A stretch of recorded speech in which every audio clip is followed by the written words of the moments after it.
Hello, I'm Tom Bailey, English teacher at Northside High School, and I'm going to give a brief tutorial of how to use text boxes in Kami app. Text boxes are probably what I consider the most powerful tool, especially if you're a teacher who's tired of trying to read students' handwriting and that you need them to fill out graphic organizers and things in an organized fashion. So you click on the text box feature, the default font is black, and you can change the font as well. But in the case of our particular graphic organizer here, the assignment requires students to record textual evidence of whether or not a student has or a character has exhibited leadership qualities in that particular act and scene. So when I click on this, you notice a text box actually appears, and what I tell students to do is I reshape it to the size of the graphic organizer that's in the text.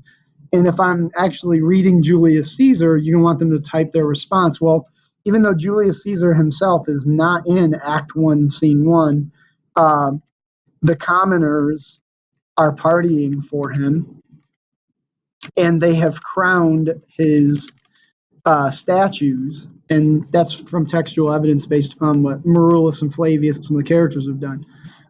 So with that said, text boxes are really handy because then you can have students fill these out.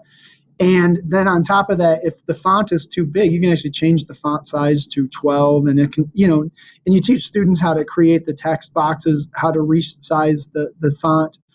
Similarly here, I'm going to insert another text box right there. And I don't know if you noticed this, but in Act 1, Scene 2 of Julius Caesar shows leadership traits. But you can have students type their responses, etc. But if you show them how to use text boxes, it's pretty darn effective. And they can change the fonts accordingly, and you can strategically teach them how to do any of those things. But I feel like text boxes are one of the most important things that are part of the Kami app that we've not had the capability of doing before. Especially if you're tired of trying to read students scrawling handwriting, or that they're having trouble fitting things into the designated areas on the work you're having them do. Thank you.